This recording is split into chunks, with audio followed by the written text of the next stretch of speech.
Hi guys, welcome to my channel. My name's Olivia.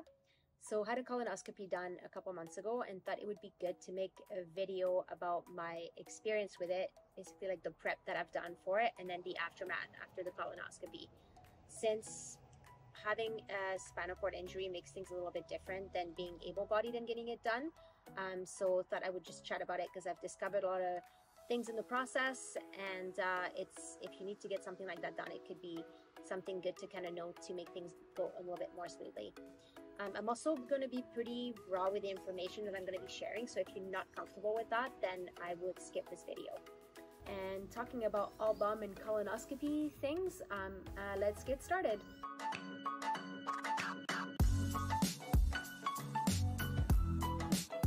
So after the age of 45, if you had any colon or rectal cancer in your family, it's probably a good idea to get that checked up, especially with a spinal cord injury, just because we can't feel the pain below our level of injury. And also if there's any like bleeding in your stool, then you could think that it's coming from hemorrhoids, which is what kind of like the reason why I'm getting I got my colonoscopy done, just because I have hemorrhoids that need to get removed, and we're just making sure that there's nothing higher up that's causing this. And then if they don't find anything and you do have a history of colon cancer in the family, then it's good to do it every 10 years. So when you're 45, 55, 65, etc. If they don't find anything, then you can do that every 10 years, which is kind of a blessing because it's just not exactly the most pleasant experience. And it really messes up your bowels afterwards. So with the prep before the colonoscopy, you'll get a sheet from your endoscopic surgeon or your doctor of things you can have and can't have prior to getting your colonoscopy done, and then also the process once you take your MoviPrep or whatever other thing you take to clear your bowels and how it's supposed to be done. For me, I took the MoviPrep to do it, so that's my experience with it. And I'll just go chronologically into what you're supposed to take or not stop taking prior to getting this done. So 7 days prior, if you take an iron supplement, you should stop doing that. So don't take your iron supplement until after the colonoscopy is done. And the reason behind that is because iron is supposed to constipate you, so it makes your bowels kind of move slower. So stopping it, taking it 7 days before is a good idea to be able to move everything through. Then 5 days before, you're not really supposed to have any corn, nuts, seeds, grapes, and berries. So if you, like me, if you have a smoothie with berries often in it, it's a good thing not to have that 5 days prior. And again, this is because this stuff moves through the body a little bit slower, and you want to be cleaned out of all this stuff. And then another thing, 5 days before, you're also not supposed to take any blood thinners. So if you have a medication because you need to thin your blood, then that's another thing that you need to restrict yourself from. Or if you're taking any Advil, ibuprofen, aspirin, or anything like that, like it's something that you can't have 5 days prior to having a colonoscopy. Another thing for pain would be something like Tylenol that you can take. So you can take Tylenol, but just no ibuprofen, Advil, anything with aspirin that's a blood thinner. So the day prior, you're not really supposed to have any food, and you're not supposed to have any milk. So if you take any like nut milk or actual milk, you're not really supposed to have that, or any kind of red liquid. So red wine, grape juice, cranberry juice, all that stuff. You're supposed to just have like kind of clear liquids and broth, and just be kind of like on a liquid diet. For me with that, I ended up doing like a 3-day liquid diet, just because my reasoning behind it was that my digestive system is a bit slower, so it might take me longer to move things through. And this was actually quite tough to do. Like I've done like 1 day fast before, but never 3.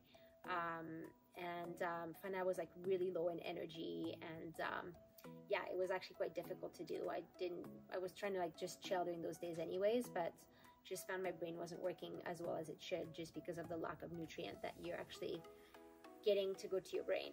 And with doing something like that, like it's pretty important to drink some electrolytes. So I have some electrolyte tablets that I usually put in my water, just because you need to keep your salts up to not completely like get super dehydrated and lightheaded, just because of if the higher the injury, you can got like hypotension just because you don't have your blood pumping the way it's supposed to be pumping if your muscles were kind of working.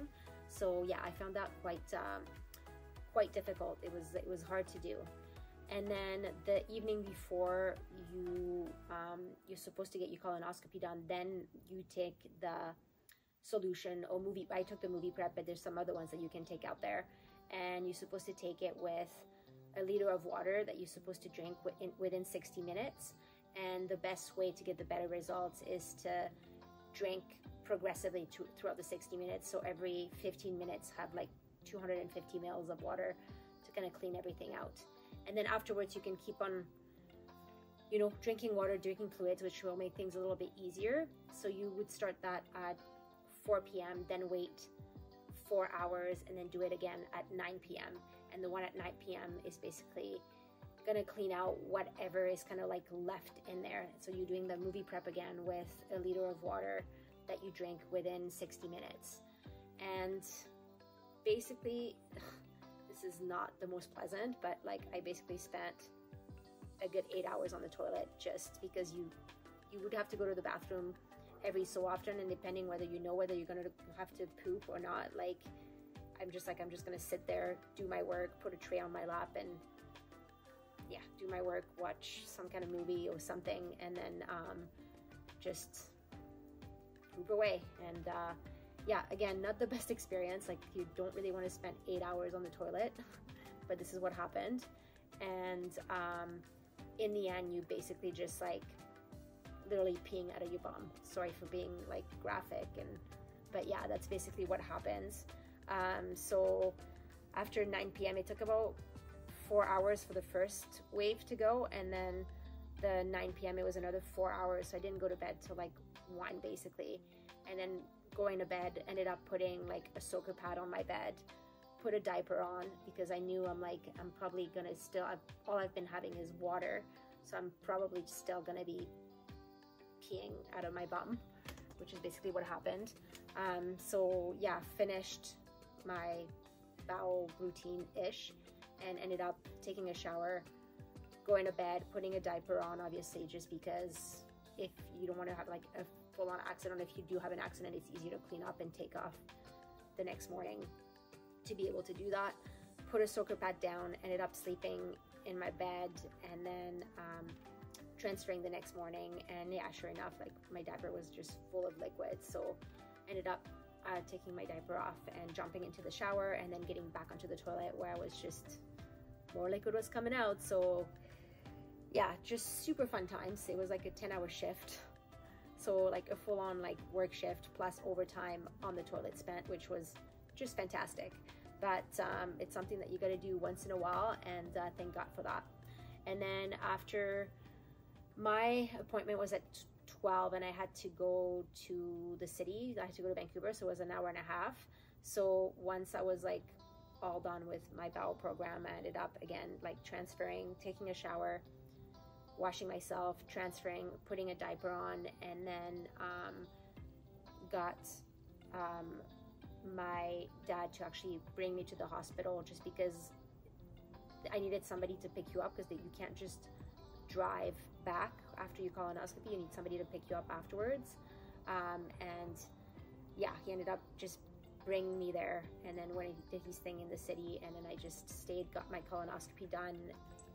They kind of put you under a little bit, like they would give you something to make you sleepy, and then check things up to make sure that nothing was up there. And yeah, that was kind of the process.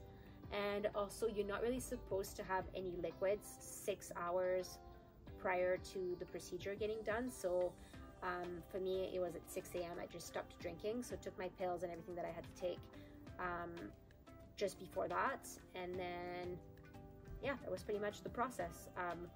Wasn't the most pleasant, but it's done. And yeah, I'm glad I don't have to do this for another very long time, hopefully.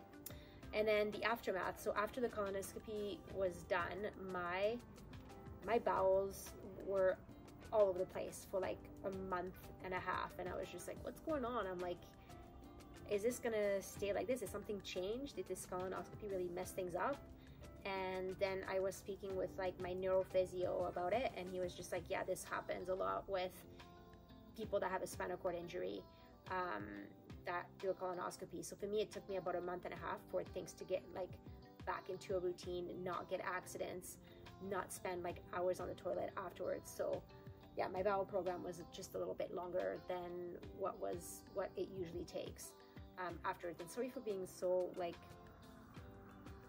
raw about this, but it's basically like wasn't my experience, my freakouts, and thought this would be something good to share that a lot of us probably don't even know. Like if you're able-bodied versus somebody that has a spinal cord injury, things are just a little bit different.